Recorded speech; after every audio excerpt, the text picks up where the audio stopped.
I never thought I'd be leading a radio show with Eastern Michigan football, but here we go. Last night, and this is like Rico's wheelhouse, Charlie Batch, back from the dead, goes on social media and throws out $1 million bounty on Oklahoma transfer super stud freshman quarterback Caleb Williams. Hey, Caleb, come on to Eastern. We got 1 million reasons. Yada-da-da-da. And then the venerable Thomas John Lang decided to join the party. And look, it worked because we're going to talk about Eastern. And sure, we have bigger issues to get to. And no, there's absolutely no chance that Caleb Williams is going to Eastern for $1 million. Because for $1.001 million, he'll go to USC. Why not go to Eastern, though? Have you ever been there? Mike. That's a start. Mike, no. Here's the thing. You get, as a quarterback, you just have to get on the field.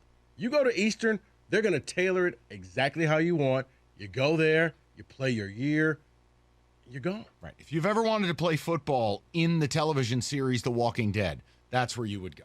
No. That's what game day at Eastern is. My point is, I like what they're attempting. But we need to have a real discussion here about NIL. Because none of it offends me. None of it is like, oh my, I'm not clutching my pearls. But it doesn't add up. Texas A&M reportedly spent to the tune of about $20 million if these players stay in school to put the number one recruiting class together this year. Yet Michigan doesn't want to get involved with NIL. Right. Yet Eastern's throwing $1 million out there. Quinn Ewers skips his senior year of high school to go to OSU, but then leaves OSU to come home because NIL didn't exist in Texas. And that's why I love what Eastern is doing, Mike. Think about this. Most people have no clue to where Liberty is, right?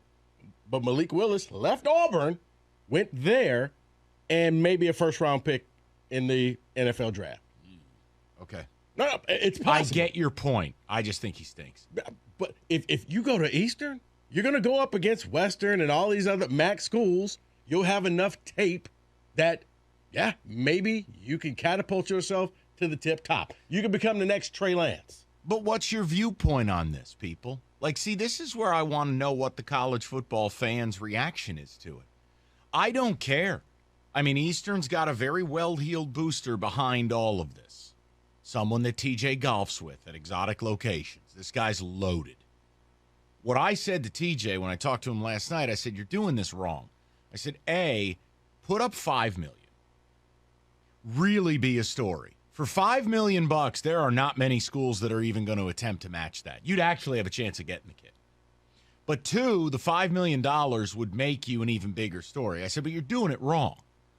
I said, what you need to do is if you're Eastern Michigan and you're really going to do this, take $1 million or $2 million and chop it up over 5, 6, 7 players, $250,000 a pop.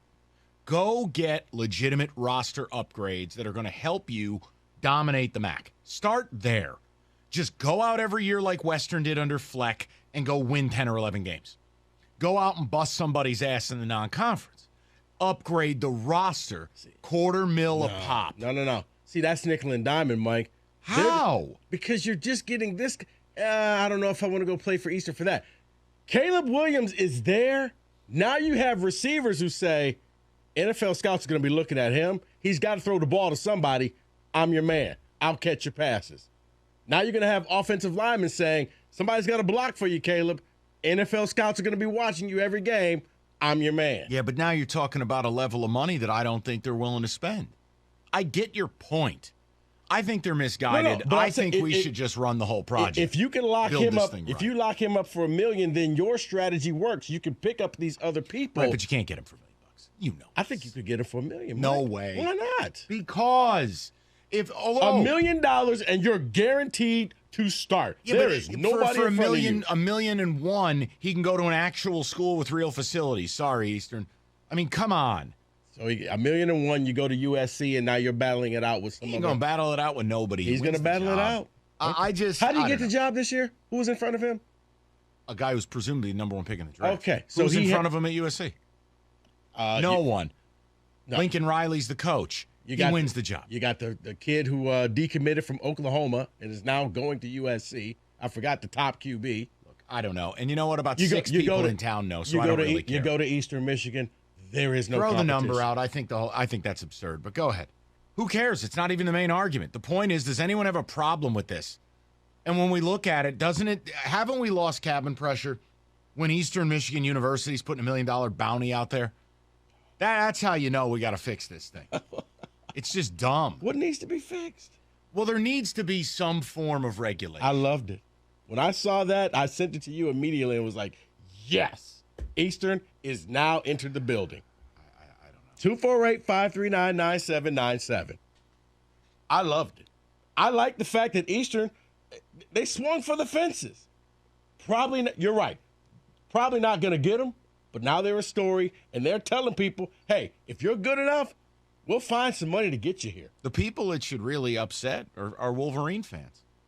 Oh, they don't have to. They got the Block M. Eastern, the Block E doesn't carry the same weight. I tell you right now, if they don't change their NIL attitude, if I'm Harbaugh, I'd take off. It's a joke. The NIL, the new coaches' money, all the different rules, what you're seeing is an adjustment in the landscape. When the dust settles, college football is going to look different. Are you going to embrace it or are you going to hold on to the ways of the past? I got a feeling to me, this is how it felt when is this spread offense thing for real or is it still just 3 yards in a cloud of dust? We got to just run the ball. No. The spread is the new thing. And when the dust settled, the spread won, and now you see 5 wide at Ohio State of all places, a place that was known for just running the ball. Oklahoma, quarterbacks winning the Heisman. Why? Because they're putting up video game numbers in a school that was known for wishbone offense. This is the same thing. The landscape, it's under construction. And when it's done, those who are embracing this will have the advantage over the Johnny-come-latelys who try to do it later. No, it's U of M's. Then you're calling U of M a Johnny-come-lately. I am. They have no interest in it. They don't. And that's wrong. They're still trying to hold out and think that their way is going to work and their way is going to come back. And I'm telling you, it's not. No, it's why people hate them, really. They think they're better than everybody. The NIL and the transfer portal has changed things. And as silly as it sounds right now, in a few years, we may be looking at it and said, you know what? Remember that January 6, 2022? That was the day that Eastern turned it all around. And now, Eastern has now become the new Boise State. Okay, time out. No. You're really... No, Mike. Wow. But once again, at some point, people probably said, Boise State? Why can't they? But they won for over a decade. I said this could be the day that we look back and say it all started Throw the number that out. day. Throw the number out. Talk to the people. I think the whole thing is stupid. I do. The $1 million for Caleb Williams. You think everything is stupid. No, but he's not coming for $1 million. I mean, I get it. Good for Charlie, good for TJ, good for the program. And Chris Creighton, all jokes aside, does pound for pound one of the best coaching jobs in America. But you're not getting to play for $1 million. So if we want to talk about it, if we're going to be real, it's really about where are we headed with this? I mean, Caleb Williams, could I make the case he's worth $1 million? Of course. I can make that case. The same way I could make the case paying LeBron $100 million a year wouldn't offend me for what it would bring to your franchise. But it's about, look at the spectrum of outcomes. The NCAA and college football, it's like the worst designed sport, the worst designed business model on the planet. And all I want are some things that make sense. That's what I want. Hey, Eastern's they got the booster to do it, or MSU's got Ishby. Fine. But it's like, look at A&M. Mm-hmm. Now, what A&M's doing with $20 million to get the number one class, I go, I don't know. Isn't that where it was always going to end up? But then there's another part of me where it's like, even if schools followed suit, what number of them could actually do it? I think a lot could do it, but you have to be dedicated to do it.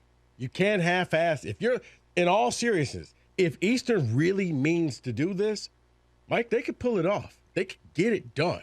They would become a mercenary school, but yeah, it could work and they could start winning. The thing about college football, it's the one sport that people can't open their mind to think that somebody else could join the party. Somebody else could sit at the table.